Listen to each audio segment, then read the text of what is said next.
Hello people, Ranger 1 here. Today we're going to take a look at some of the changes that are being internally tested in Armored Warfare for their new player versus environment system. These matches so far have been, well, an awful lot of fun. They're well put together, well thought out, and entirely worth doing, which, to be perfectly honest, surprised me. PVE content in any game is difficult to do in a way that keeps things fresh, maintains your sense of immersion, and is simply fun to do as you repeat those missions over and over again. But they have managed to incorporate a 5-player team system that actually manages to keep the matches fairly unpredictable. And I'm sure that more randomizing components are going to be added as time goes by. There have been a few problems here and there with the spawn locations of enemy units as you trigger certain events, but again, that's something that can be tweaked and fiddled with. We're just seeing their first iteration of their PVE system in Armored Warfare, and there are bound to be many changes, some of which are being internally tested right now. And I'd like to go over a few of those in case you missed the development blog that came out recently and discuss what those changes may mean to us. Now, I think that for many players, you felt the same way that I did, that the rewards for certain aspects needed to have their levels adjusted somewhat. It seemed like, well, these missions might turn into a grind, fun though they might be, simply because the reward system, the levels of payout that you got for the various levels of tanks that you would take into these missions, well, it was a little on the low side. And I really withheld judgment on that. I am fully conscious of the fact that there are tips and tricks that will evolve over time that the player base will discover for maximizing your payout on any kind of player versus environment mission of this type. Triggering certain spawns to happen and making sure that everyone has a chance to farm them efficiently before you actually complete an objective. And I realize that, I have a lot to learn, just like we all do. This is a new system. But it still seemed a little on the low side to me. And apparently, it seems that way to Obsidian as well, because they're making some changes to the level of rewards in PvE. Now, they have to be careful, obviously. If you make PvE content more lucrative than PvP content, well, players being players will gravitate toward it en masse, and that could conceivably damage the viability of their PvP element. Not enough players engaged in PvP, all of them focused entirely on farming PVE missions to get better tanks, even though they may not use them against other players as often. So it's a delicate balancing act that most game developers have to face if they include content of this type in their game. I'm glad to see that Obsidian is addressing this fairly early on. Now, there has been some feedback on the forums that complained slightly that often the changes that the players point out needed to be made or that they would like to see didn't make it into the next early access release. Things that were pointed out in the first release of early access didn't make it in until the third, etc., etc. And they did take the time to explain to the players that may not have been gaming as long or had the depth of experience that some have had in playing different games during their development cycle. They pointed out that when they get good feedback, they do listen to it, but it takes a while to actually bring it to the player base.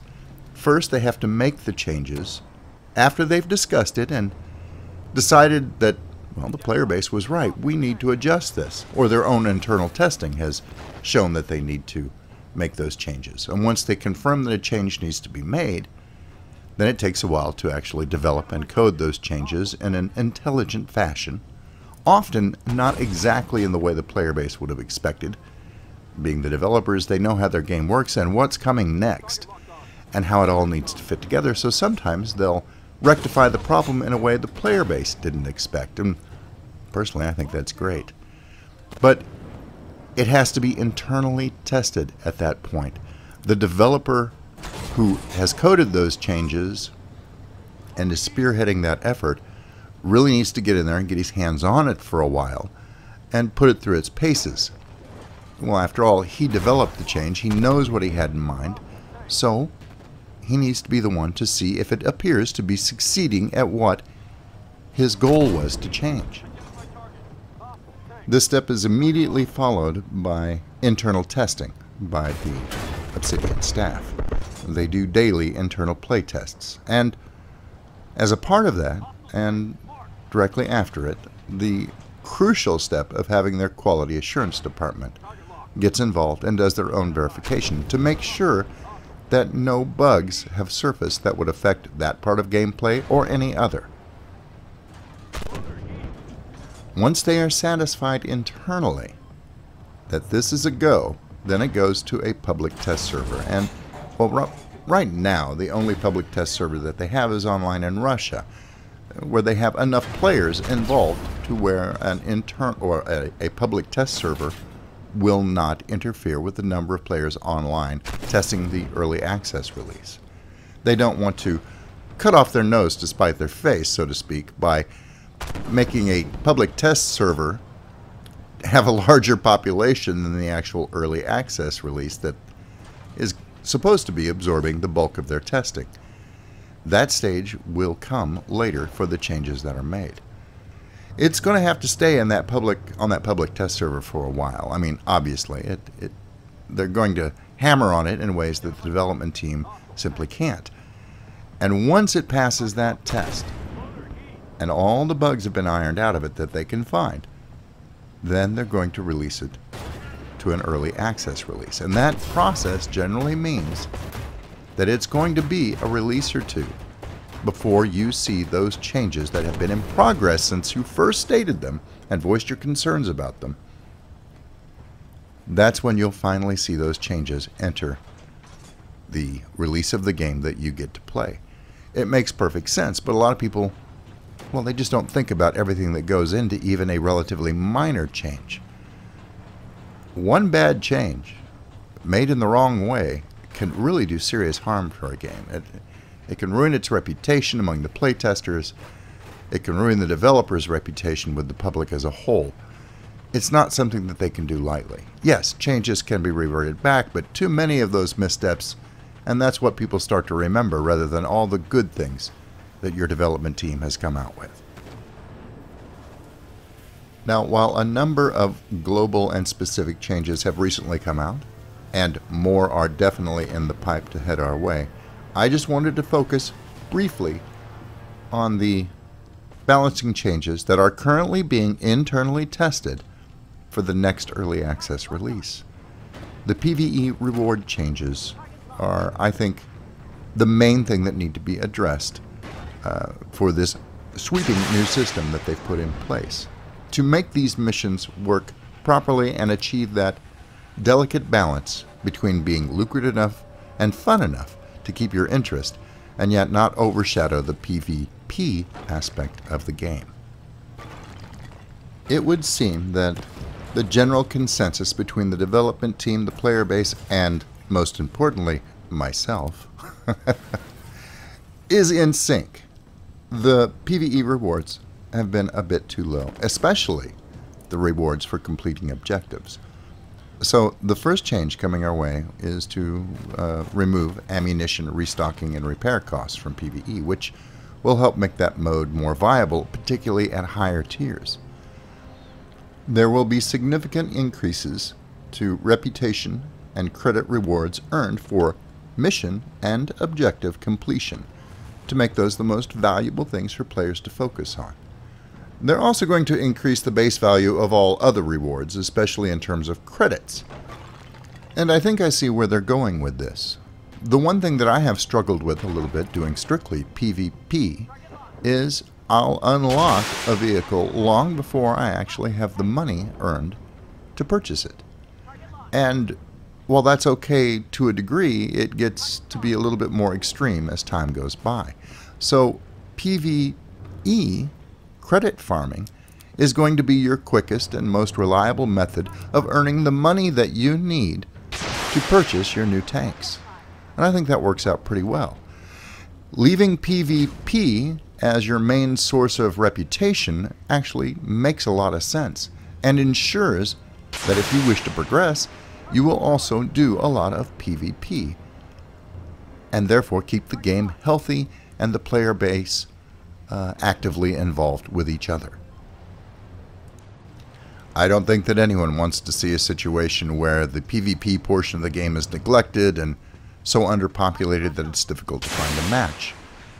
The goal of the game is not to come up with a tank simulator that, well, is purely for grinding credits and using preset scenarios. The true challenge comes in facing other players as opponents.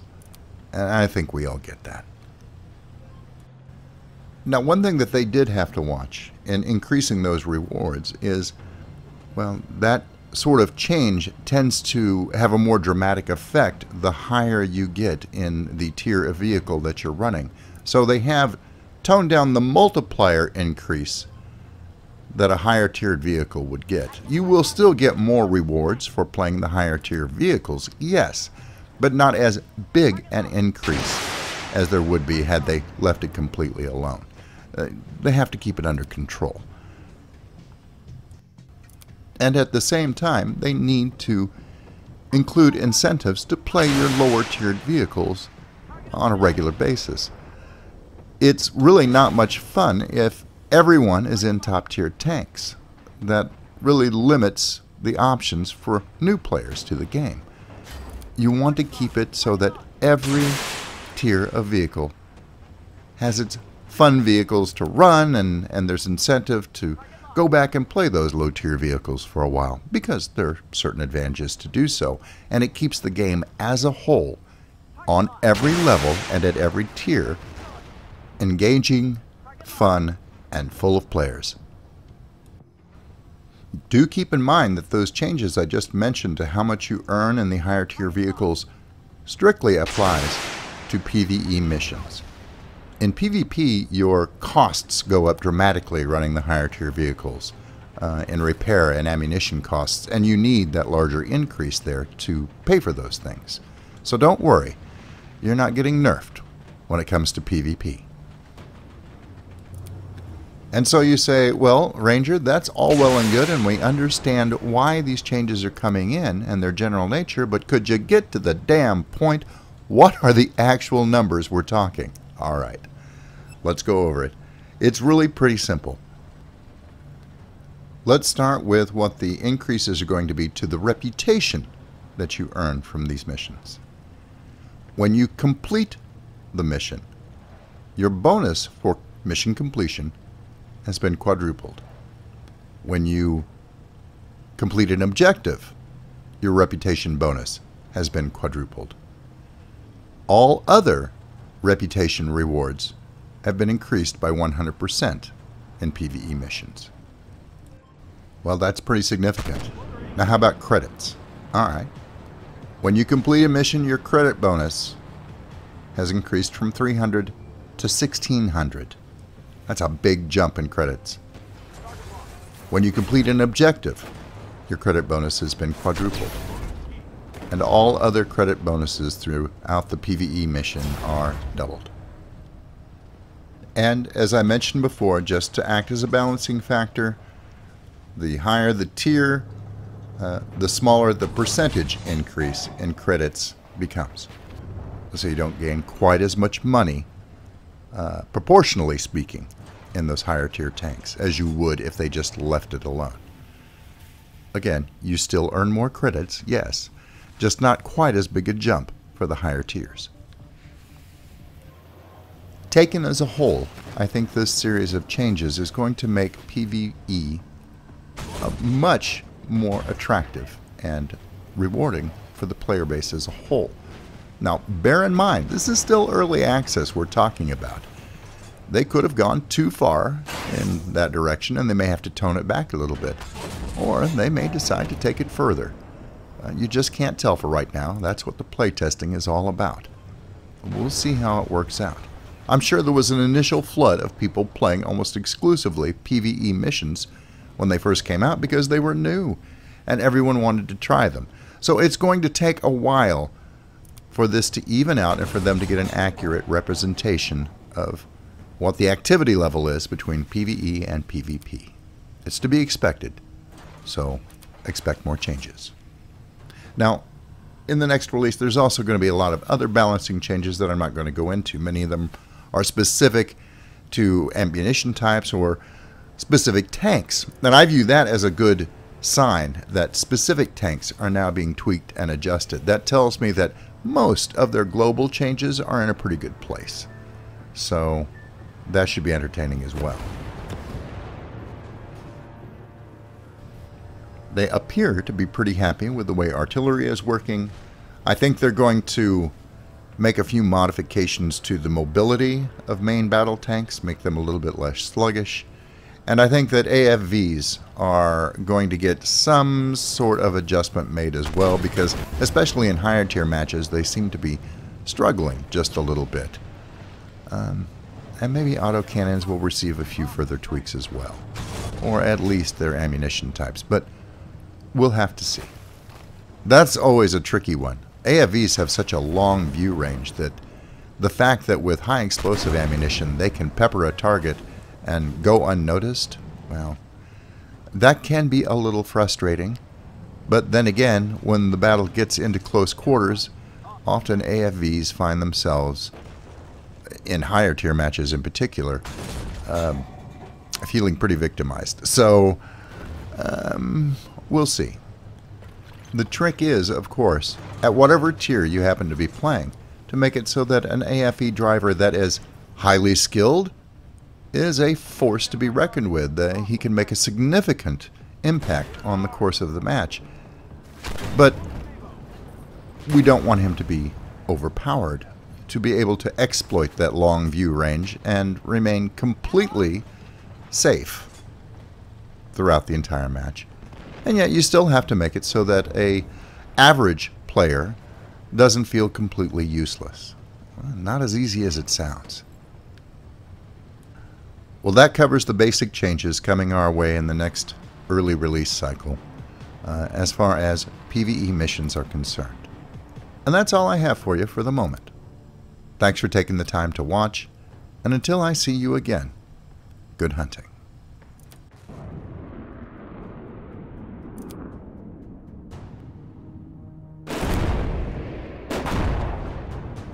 Thanks for watching.